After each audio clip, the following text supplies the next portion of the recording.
В рамках УСН можно выбрать объект налогообложения доходы или доходы, уменьшенные на величину расходов.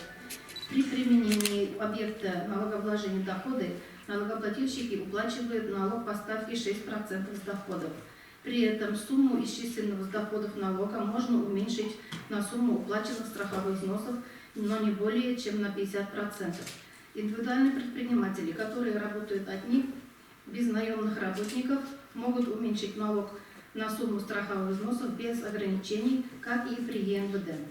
Ставка налога при применении УСН с объектом налогообложения доходы, уменьшенные на величину расходов, по закону Республики Татарстан от 17 июня 2009 года номер 19 ЗРТ установлено в размере 10% вместо 15%.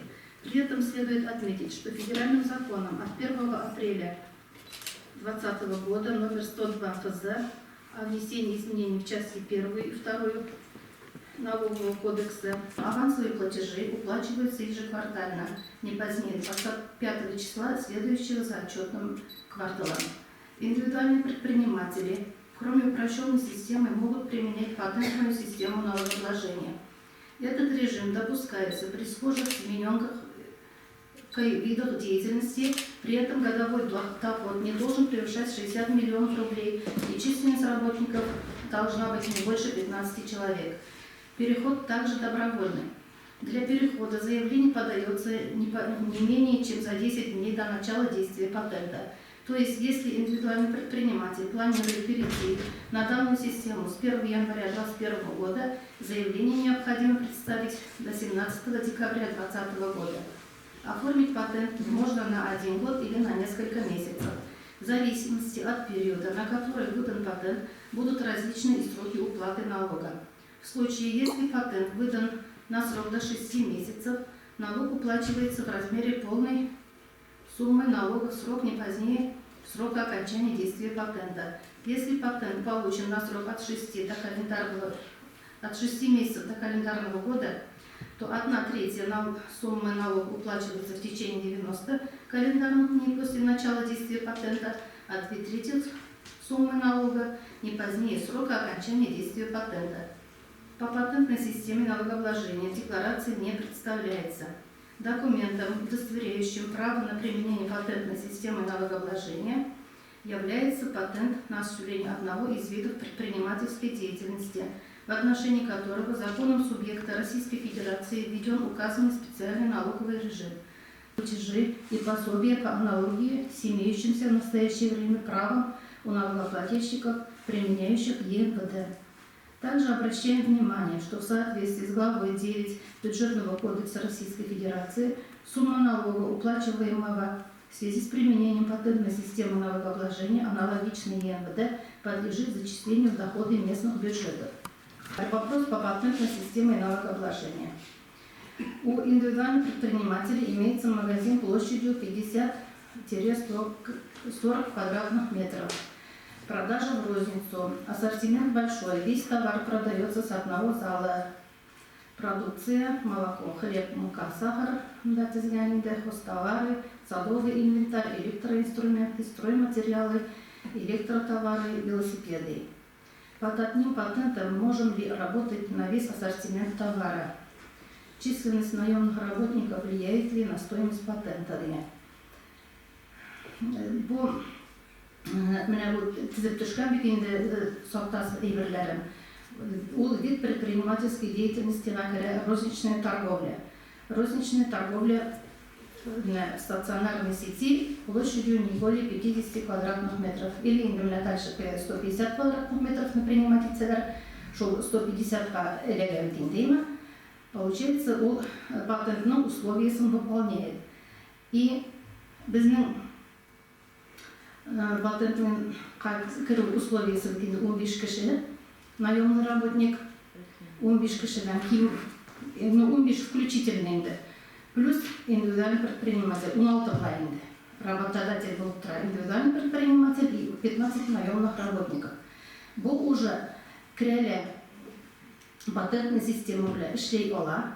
Бу вопроска инде под одним патентом. Безнең Актаныш районы кергән ул 4-нче группага. федеральный закон Республики Татарстан 65 ЗРТда.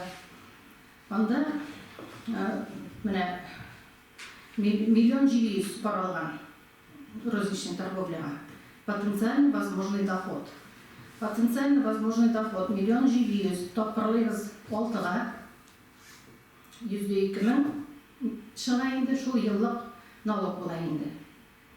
Һәм инде тагы теге страховой взнослар чикеру законопроект кабул ителә. Диләр бит инде с 1 января аны да чикерсәгез налог шулай итеп исәпләнә инде.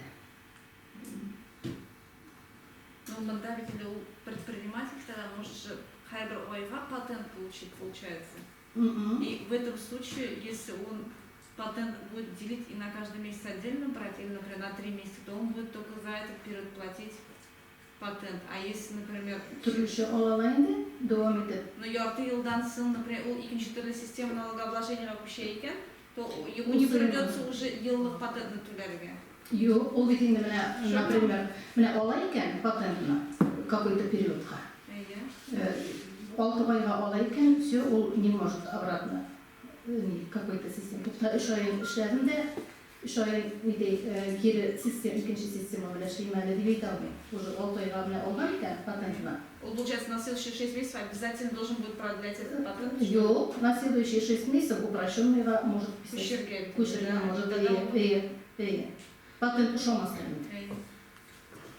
Теге bir ayga da alıp kala, 2 ayga da alıp kala patentini теге ел içinde ol 10 gün kola verilirge тийиш болуп тура инде. Например, с 1 марта оласы келейкен инде до 20 февраля былай мен календарым рабочий день турында сөз бар, календарым күндөрү кетмейм инде. До 20 февраля ол бизге берилет еш заявление с 1 марта пушен деп. Менә шул. А, например, у Алла патент на год работает, к примеру, 9 месяцев, потом он хочет кущерге на другой вид налогообложения. Он же все равно, грубо говоря, эти 102 тысячи должен будет заплатить. Берилок патент он все равно обязан будет заплатить, даже если и 4 налоговой система окущерге. Но ikinci türlü sistema okuşturma yaranı bu yıl içinde. Пока у Раз yılla bağlanırken, а если у него доход превысил? Доход превысил икен, ул вакытта право на применение патента бетеде. Да. Ол күчереле общий режим налогообложения. Получается 2 миллиона 157 миллион. Бұл доход как исчисляется? Ол товарообороттан? Товарооборот. Товарообороттан. Ол доход болмайды, валовый. И. Олар машинада.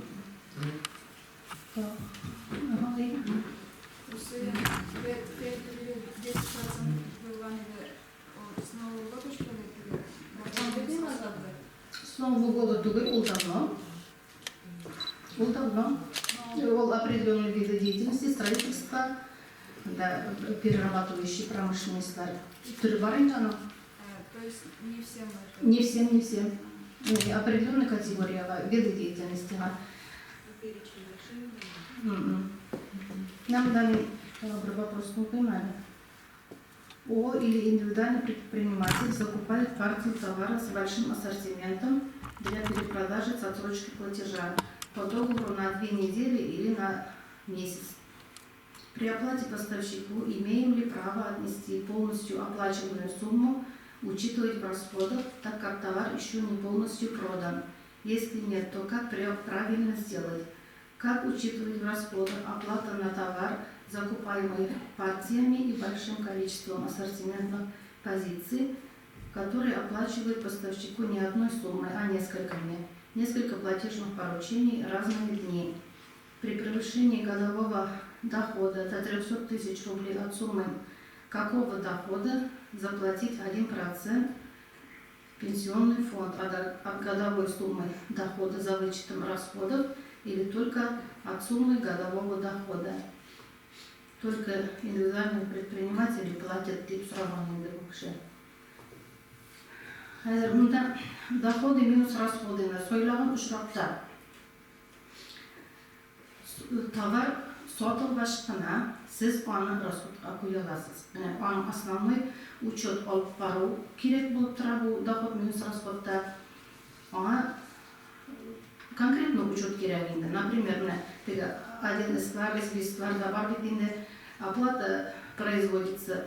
Міне поставщиктан товар қойса, приходлана, ондан соң міне мында ол жазады енді, то теги частично төлей, то олдан төлей, ондан соңырақ төлей, көп медіренінде.